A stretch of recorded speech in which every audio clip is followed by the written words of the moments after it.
रामकृष्ण हरी. काय सांगू आता संतांचे उपकार मज वेळोवेळी जागविते. वारकरी संप्रदाय हा महाराष्ट्राचा प्रमुख भक्ती संप्रदाय म्हणून ओळखला जातो. या भक्ती संप्रदायाची प्रमुख ओळख म्हणून देहू, आळंदी, पंढरपूर, त्र्यंबकेश्वर आदी संतांच्या संजीवन समाधी सोहळ्याच्या निमित्ताने संपूर्ण भाविक भक्त एकत्र येतात आणि त्याला वारी असे म्हणतात. या वारीचे चित्रीकरण आम्ही भक्तिधाराच्या माध्यमातून घेत आहोत. वारीला आलेले अनुभव, आनंद वारकरी कशा प्रकारे घेत आहे याचा आढावा हरिभक्त पारायण श्रीमंत महाराज बागल लातूरकर घेत आहेत. चला तर मग वारीच्या वाटेवर. रामकृष्ण हरी. मी हरिभक्त पारायण श्रीमंत महाराज बागल लातूरकर. ज्या क्षणाची आतुरतेने सर्व वारकरी वाट पाहतात तो क्षण अगदी एक दिवसावर येऊन ठेपलेला आहे. आपण पाहतात सुखदेव महाराज जे शनी शिंगणापूरहून आलेले आहेत, वाकीवरून आलेले आहेत आणि शेकडो भाविक त्यांच्या सोबत आहेत जे पायी पायी प्रवास करत मजल दरमजल करत आज नाथांच्या दरबारात संध्याकाळपर्यंत पोहोचतील. वारकरी संप्रदायाचे आद्यगुरु म्हणून निवृत्तीनाथांची ओळख आहे. माऊली ज्ञानेश्वर माऊलींना वारकरी संप्रदाय पुनर्जीवित करण्याचा जो मार्ग दाखवला तो निवृत्तीनाथांनी दाखवला. आज आपण त्यांच्याकडून जाणून घेणार आहे. सुखदेव महाराज हे समाज प्रबोधनाचं काम करत असतात. भजना कीर्तनाच्या प्रवचनाच्या माध्यमातून हजारो वारकरी महाराजांनी घडवलेले आहेत. महाराज, आपण ही दिंडी कन्नड तालुक्या वाकीवरनं घेऊन आलेले आहात. एकंदरीत अंदाजे 300 ते 400 लोक आपल्या दिंडीमध्ये दिसत आहेत. तर हे सर्व संघटन आपण एकत्रपणे करताना काय अनुभव येतात आपल्याला? अनुभव काय नाही, आता सगळे अगदी मनभावे करून सेवा जय जय श्री शिंदे या संदेशाप्रमाणे हे जे येणारे सगळे भाविक अगदी मनभावे नुसतं माहिती जरी मिळाली की आपल्याला इकडे जायचंय दिंडी घेऊन तरी लोक निघतात असं.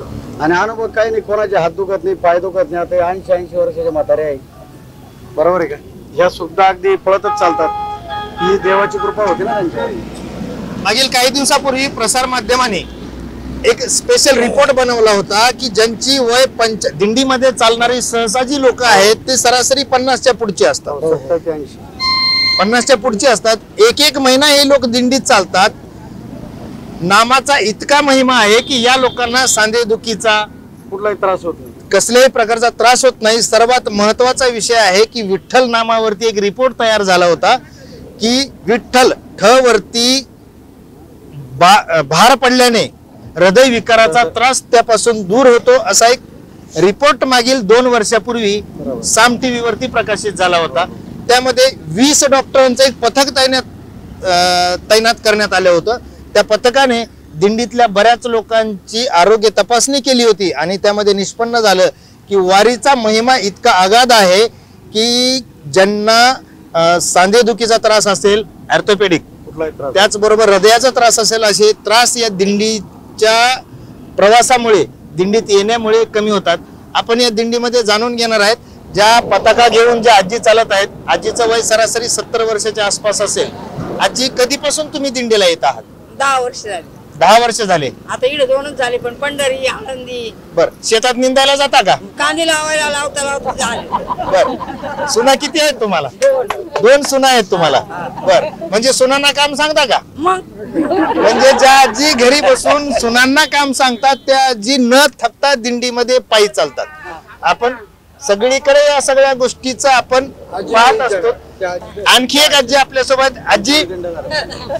आजी, तुम्ही कधीपासून वारीत येत आहात? 45 झाल्या. 45 वाऱ्या आजीच्या झाल्या. जेवढं माझं वय नाही तेवढ्या आजींच्या वाऱ्या झाल्यात. आजींसाठी एकदा टाळ्या वाजवा. आजी, वारी करताना वारी कधी येईल असं वाटतं का? सासूरवासीन लेक जशी माहेरला जाण्याची वाट पाहत असते तशी ही वारकरी मंडळी, आम्ही वारकरी मंडळी वारीची वाट पाहत असतो. वर्षातनं किती वारी करता आजी आपण? 4 वारी करता. कुठली कुठली करता? शनी शिंगणापूर, नाही, राकेश भाऊ. मग आता येई, मग आता शनी शिंगणापूर, पैठण.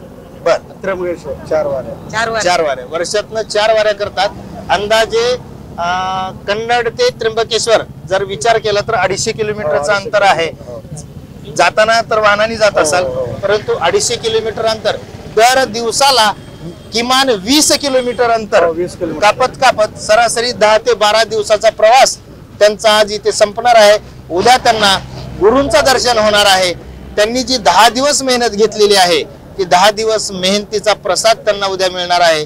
आपण त्र्यंबकेश्वर मध्ये भाविक भक्तांची आजच्या माहितीनुसार जवळपास 150 ते 200 दिंड्या आतापर्यंत त्र्यंबकेश्वर मध्ये पोहोचलेल्या आहेत आणि अंदाजे 20 ते 25 लाख लोक आतापर्यंत त्र्यंबक मध्ये दाखल झालेले आहेत. आणखी या सर्वांचे अपडेट आपण भक्तिधाराच्या माध्यमातून घेत आहोत.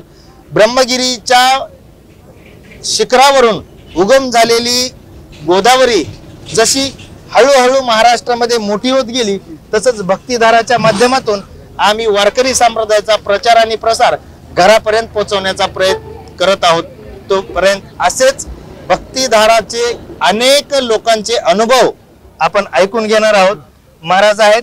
महाराज, आमच्या चॅनलसाठी आपण काय बोलाल?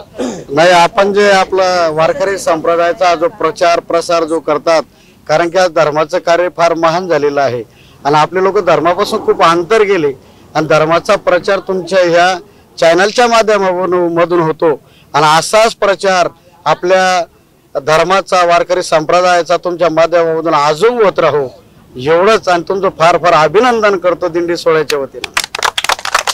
महाराजांनी सांगितलं धर्मो रक्षती रक्षितः. तुम्ही धर्माचं रक्षण कराल तर धर्म तुमचं रक्षण करण्याकरता येईल. आम्ही अशाच प्रकारे अपडेट आपल्याला देत राहू. तोपर्यंत रामकृष्ण हरी.